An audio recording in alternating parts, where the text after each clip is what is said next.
आणि आपल्याला माहिती आहे की 50% आरक्षण हे महिलांचं या इलेक्शनमध्ये आहे।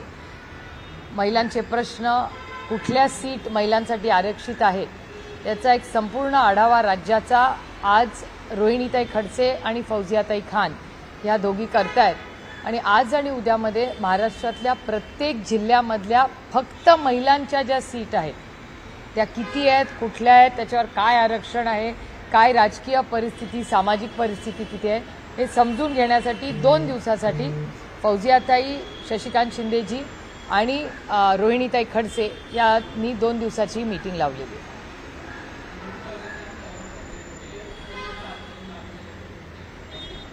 बघूया ना, 4 वाजता कळेलच काय होतं। आता आम्ही नाहीतरी इलेक्शन आहेच, उशिरा का होईना ते लागतंय याचा आनंद आहे आम्हाला।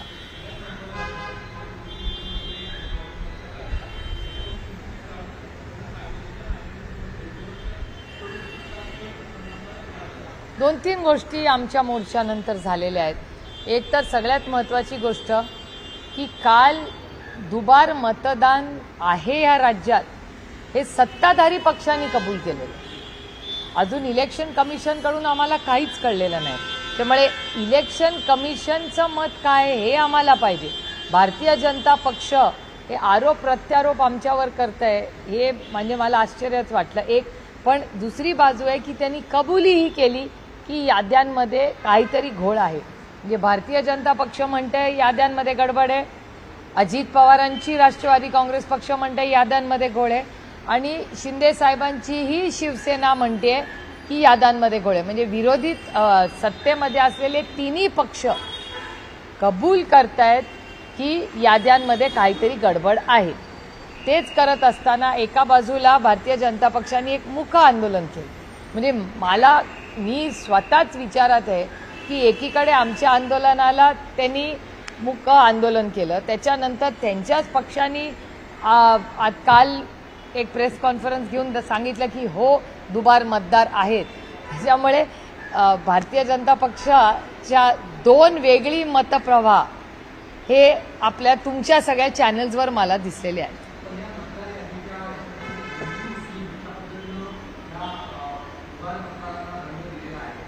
ते भारतीय जनता पक्षाने केलं, आम्ही नाही केलेलं। आम्ही भारतीय नागरिकांची नावं दुबार कशी आहेत हे दाखवलंय। भारतीय आम्ही जे काम करतोय हे आम्ही भारतरत्न डॉक्टर बाबासाहेब आंबेडकरांच्या संविधानाच्या चौकटीतच करतोय। आम्ही कुठलीही संविधानाच्या बाहेर जाऊन आम्ही एकही ना भाषण केलंय ना आम्ही संविधानाच्या चौकटीच्या बाहेर जाऊन न्याय मागतो। आम्ही संविधानाच्या चौकटीतच न्याय मागतो। पण भारतीय जनता पक्ष हे भारतरत्न डॉक्टर बाबासाहेब आंबेडकरांच्या चौकटीच्या बाहेर जाऊन त्यांची जबाबदार व्यक्ती हे भाषण करतायत। आणि भारतीय जनता पक्षात 2 मतप्रवाह आहेत, हे त्यांच्या एक त्यांनी केलेलं आंदोलन आणि दुसरं त्यांनी केलेली प्रेस कॉन्फरन्स ह्याच्यात तफावत दिसते। त्यामुळे भारतीय जनता पक्षात 2 मत आहे। हे असताना अजूनही इलेक्शन कमिशन का बोलत नाहीये हा एक मोठा प्रश्न आहे।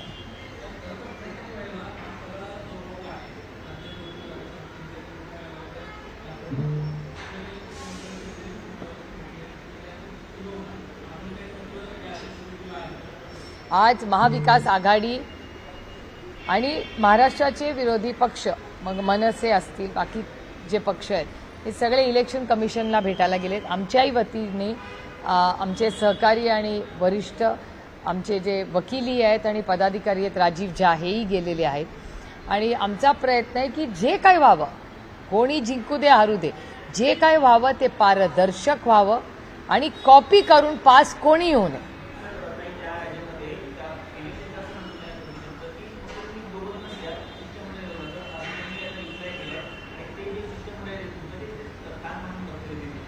मला सांगा की लोकशाही आहे ना, मग शिष्टमंडळ जायला एका सशक्त लोकशाहीमध्ये काय अडचण आहे? मग आम्ही न्याय पण नाही मागायचा आता? म्हणजे न्याय मागायला जो आमचा मूलभूत अधिकार आहे आमचा न्याय मागणं, सगळ्या प्रत्येक भारतीयाचा आहे, आता तो पण आमच्याकडून हिरावून घेणारे लोक किती दुर्दैवी आहे।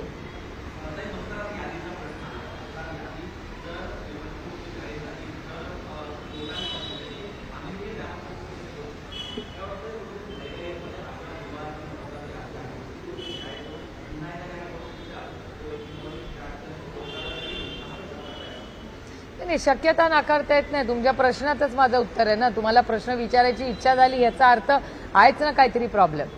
आणि आता भारतीय जनता पक्ष पण म्हणते आणि अजित पवारांची राष्ट्रवादी आणि एकनाथ शिंदेची पण शिवसेना, त्यांचे पण मंत्री तुमच्या चॅनलवर बोलले. एक नाही दोन मंत्री बोलले. दौंड तालुक्यात, माझ्या लोकसभा मतदारसंघात दौंड तालुक्यात अजित पवारांच्या राष्ट्रवादीनीच तुमच्या चॅनलनी दाखवलं ना त्यांचं केवढी मोठी लढाई झाली तिथल्या अधिकाऱ्यांची. त्यामुळे ही परिस्थिती आहेच ना. म्हणजे आम्ही जे म्हणतोय त्याच्या शिक्कामोर्तब सत्तेत मधले लोक पण करतायत ना. नाही, आमच्याकडून पारदर्शक, मी पुन्हा म्हणते, कोण जितेगा कोण हारेगा मी ह्याच्यात पडतच नाहीये. माझं म्हणणे जे काही व्हावं ते भारतरत्न डॉक्टर बाबासाहेब आंबेडकरांच्या संविधानाच्या चौकटीत व्हावं. कॉपी करून पास, अरे बोर्डाच्या परीक्षेत कॉपी करणं अलाउड आहे का? तुमच्यावर ऍक्शन होते की नाही? मग इलेक्शन कमिशन सारख्या एवढ्या मोठ्या लोकशाहीमध्ये कॉपी करण्यात काय मजा आहे मला सांगा. आणि ते अयोग्य आहे, ते संविधानाच्या विरोधात आहे, म्हणून ते लोकशाही आहे ना.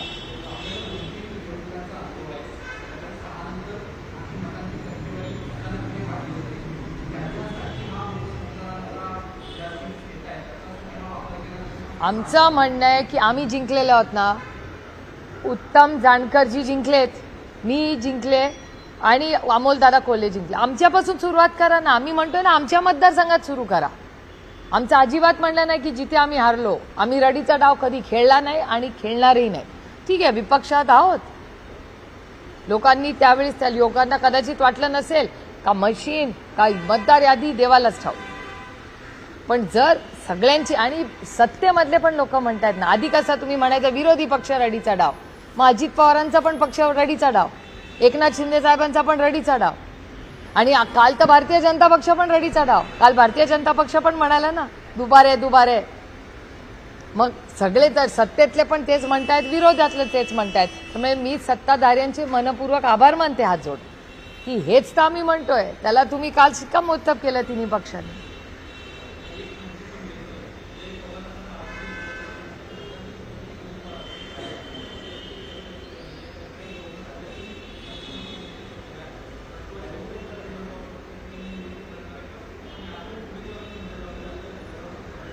नाही, कसं आहे, आता अजित पवारांच्या राष्ट्रवादीनी कोणाला कॅन्डिडेट द्यायचा हा त्यांचा अंतर्गत प्रश्न आहे. आपण कसं एका सशक्त लोकशाहीमध्ये कोणी कुठल्याही पक्षाने कोणाला कॅन्डिडेट द्यायचा हा त्यांचा प्रश्न आहे.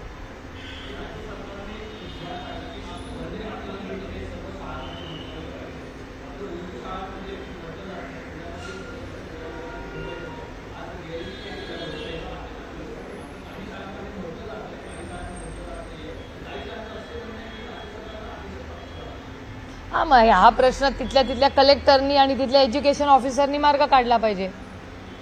हा प्रशासनाचा भाग आहे ना, तर प्रशासनाने लक्ष घातलं पाहिजे त्याच्यात.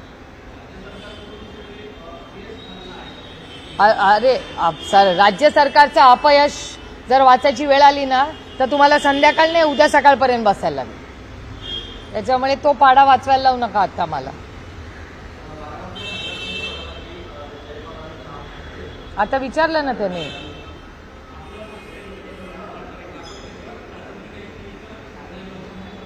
नाही, आम्ही महाराष्ट्रातले सगळे इलेक्शन आम्ही महाविकास आघाडी म्हणून लढायला इच्छुक आहोत. पण त्याचबरोबर प्रत्येक स्थानिक हे इलेक्शन पदाधिकाऱ्यांचं आहे. त्याच्यामुळे काँग्रेसशी आणि उद्धवजींशी चर्चा आमची झालेली आहे. आमची इच्छा आहे की आम्ही सगळ्यांनी महाविकास आघाडी म्हणून सगळीकडे राज्यात लढावं.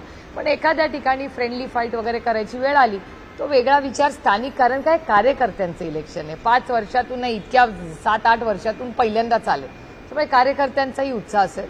तर पुढे काय होईल पुढच्या 15 दिवसात आम्ही पूर्णपणे तुम्हाला स्पष्ट चित्र काय असेल ते सांगू.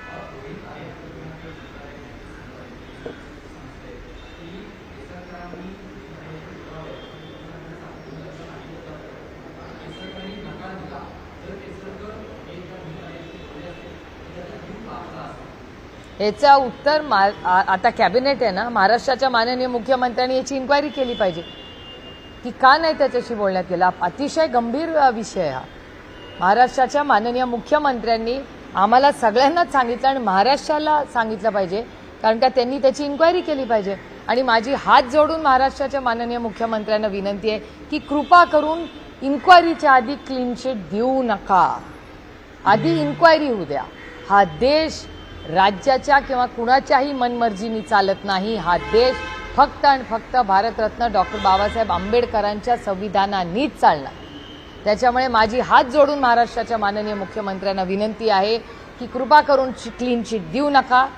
फलटणची घटना असेल, जी हत्या आहे का खून आहे का जे काय झालंय हे पारदर्शकपणे महाराष्ट्राला कळलं पाहिजे की कोणी केलं।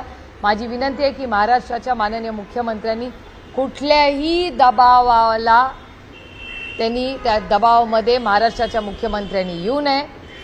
मुंडे कुटुंबाची लेख ही फक्त मुंडे कुटुंबाची लेख नाही, ही महाराष्ट्राची लेख आहे। त्या महाराष्ट्राच्या लेखीला न्याय मिळालाच पाहिजे। आणि ही जी घटना झाली ती केसरकरांना पोलीस फोन करत होते, त्यांनी घेतलं नाही, ह्याची पण पारदर्शक इन्क्वायरी झालीच पाहिजे। त्याच्यामुळे या दोन्ही केसेसची इन्क्वायरी आणि माहिती महाराष्ट्राच्या माननीय मुख्यमंत्र्यांनी आम्हाला सगळ्यांनाच आणि महाराष्ट्राच्या नागरिकांना दिली पाहिजे।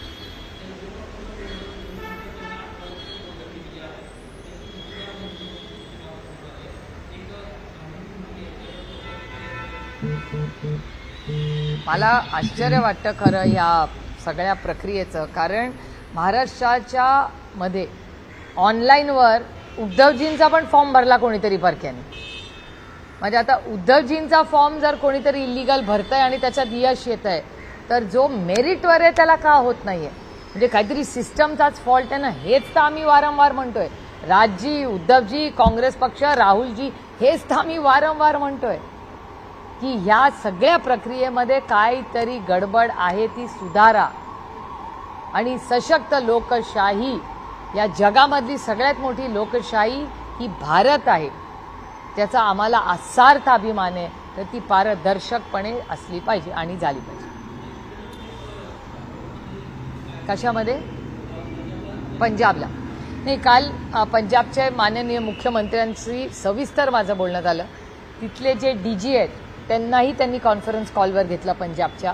तिथल्या एसएसपी जे आहेत त्यांना आदेश दिलेले पंजाबच्या माननीय मुख्यमंत्र्यांनी की तातडीने ही केस एक्सपेडाईट करा, जे सत्य आहे ते बाहेर आलं पाहिजे आणि कुणावरही चुकीचे आरोप लावता कामा नये, पारदर्शकपणे ते झालं पाहिजे। आणि मी त्यांना विनंती केली की हा आमचा मराठी मुलगा आहे, जर काही म्हणजे चुकीची माहिती त्याच्याबद्दल दिली असेल तुम्ही जरूर इन्क्वायरी करा, पण त्याला तातडीने बेल देऊन त्या मुलाला न्याय मिळाला पाहिजे, एवढीच आमची मागणी। बिबट्याचं आंदोलन संपलं का नाही?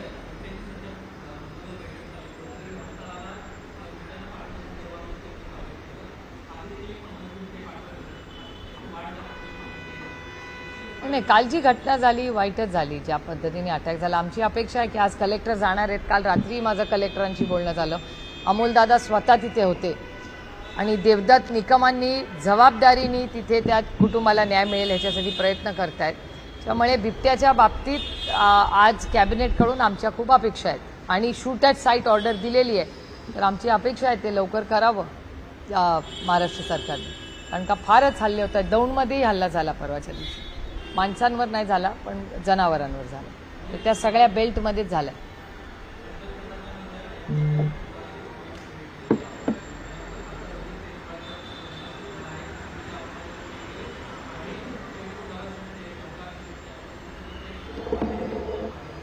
नाही काय नक्की कळत नाही, कारण का माननीय आदरणीय वरिष्ठ नेते राज्याचे रामराजे निंबाळकर साहेबांचं एक स्टेटमेंट तुमच्या चॅनलवर मीच पाहिलं। त्याच्यानंतर ह्या निंबाळकरांचंही स्टेटमेंट आलंय। त्याच्यामुळे नक्की काय चाललंय तिकडे, म्हणजे माननीय मुख्यमंत्र्यांनी दिलेली क्लीन चिट, त्याच्यानंतर मेहबूब शेख आणि सुषमाताईंनी केलेले आरोप, त्याच्यानंतर पोलीस यंत्रणेची स्टेटमेंट, त्याच्यानंतर निंबाळकरांचं स्टेटमेंट आणि त्याच्यानंतर माननीय आदरणीय रामराजे साहेबांचं स्टेटमेंट। त्यामुळे हे सगळे जे स्टेटमेंट एकामेकाच्या विरोधात येत आहे, पण त्याच्यात एकच कॉमन आहे की माननीय रामराजे निंबाळकरजी जे म्हणतायत तेच मेहबूब शेख म्हणतायत आणि तेच सुषमाताई म्हणतायत। आणि साधारणपणे जी भावना तुमच्या चॅनलवर तिथली जी फील्डवरची लोक बोलतायत, तुमचे रिपोर्टर बोलतायत, हे साधारण एक आहे।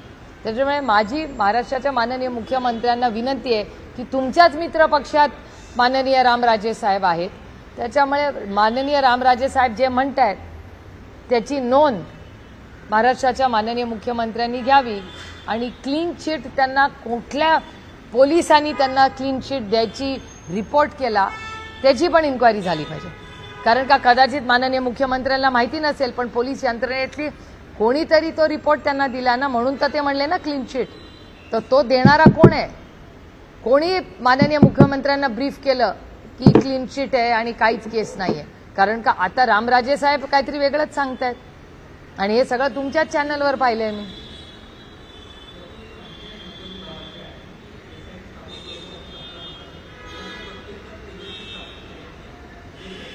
नाही, SIT स्थापन झालेली नाही. मी काल स्वतः बीडला होते, तुमचेही सगळे तिथले काउंटर पार्ट्स होते. SIT स्थापन झालेली नाही, फक्त देखरेख आहे.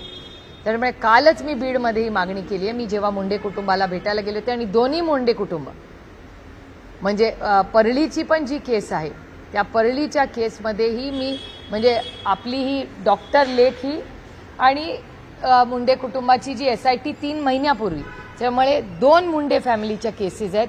एक 3 महिन्यापूर्वीची SIT स्थापन केली आहे आणि आत्ताची एक जी 3 महिन्यापूर्वी SIT स्थापन झाली त्याची फारशी माहिती अजूनही त्या कुटुंबाला मिळत नाही. काल मी त्या कुटुंबाशी बोलले, तिथल्या SPंशी बोलले आणि ज्यांच्याकडे SITची जबाबदारी आहे पंकज नावाचे ते पोलीस ऑफिसर आहेत, त्यांच्याशी सविस्तर बोलणी झाली. तेही या आठवड्यात बीडला जाणार आहेत, तेव्हा ते मुंडे कुटुंबाला भेटणार आहेत आणि त्यांना त्या SITची माहिती देणार आहेत. कारण का 3 महिने झाले अजून कुटुंबाला काहीही माहिती त्या SITमध्ये दिलेली नाहीत. ही परळीच्या जी हत्या झाली त्यांचा हा एक विषय. दुसरा भाग असा आहे की दुसऱ्या भागात जी आपल्या मुलीची हत्या झाली फलटणला, आता ती हत्या आहे का सुसाईड आहे हे मला माहिती नाही. कारण ह्याचं पारदर्शक आणि खरं उत्तर महाराष्ट्राला समजलं पाहिजे. कारण का त्या कुटुंबाची पण तीच मागणी, त्याची SIT ही तातडीनेच स्थापन झाली पाहिजे. त्याच्यामुळे या दोन्ही SITचं मॉनिटरिंग मी स्वतः त्या कुटुंबाबरोबर आजपासून करणार आहे. या दोन्ही SIT नीट नाही म्हणजे ही झालीच नाहीये आणि दुसरी SITची मुवमेंट पुढे ज्या वेगाने असली पाहिजे ती झालेली नाही. त्या दोन्हीचं मी स्वतः मॉनिटरिंग करणार आहे आता, असं मी ठरवलं. मी पण म्हणजे या दोन्ही बीडच्या ज्या केसेस आहेत या दोन्ही मुंडे कुटुंबाची जी SIT एक स्थापन झालेली नाही आणि एक 3 महिन्यापूर्वी झाली, तर महादेव मुंडेंची 3 महिन्यापूर्वी SIT स्थापन झाली. त्याचं अजून ज्या वेगाने आम्हाला काम अपेक्षित आहे ते नाहीये. तर ह्या दोन्ही SITची मागणी, त्याचा फॉलोअप हा तातडीने झाला पाहिजे आणि टाईम बाउंड झाला पाहिजे. ही मागणी करण्यासाठी आताही सेशन सुरू होणार आहे. तर माझे तिथले सहकारी आणि स्थानिक खासदार बजरंग अप्पा सोनवणे आणि मी स्वतः हे अमितभाई शानची वेळ मागून त्यांची वेळ घेऊन या दोन्ही कुटुंबाला, दोन्ही मुंडे कुटुंबाला न्याय मिळालाच पाहिजे ही आमची आग्रहाची भूमिका राहील. मी कालही हे बोलले की देशमुख कुटुंबाच्या बाबतीत मी जेव्हा आम्ही सगळे राष्ट्रवादी काँग्रेस पक्षाचे सगळे खासदार दिल्लीला गेलो तेव्हा अमितभाई शानना आम्ही ब्रीफिंग केलं, वास्तव सांगितलं, तेव्हा इथली यंत्रणा हल्ली. त्याच्यामुळे माझ्या अमितभाई शानकडून फार अपेक्षा आहेत. देशमुख कुटुंबाच्या वेळेस जेव्हा बजरंग अप्पा पार्लमेंटमध्ये बोलले आणि आम्ही सगळे अमितभाईंना भेटलो त्याच्यानंतर ती यंत्रणा सुरू झाली. तर देशमुख कुटुंबाला न्याय देण्यामध्ये त्यांचं सहकार्य राहिलेलं आहे. तसंच या दोन्ही मुंडे कुटुंबाला न्याय देण्यासाठी अमितभाई शाननी इंटरव्हेन्शन करावं एवढी माझी त्यांना विनम्र विनंती राहील. आणि अमितभाई शानना भेटायला बजरंग अप्पा सोनवणे आणि मी जाणार आहे. Hello, thank you.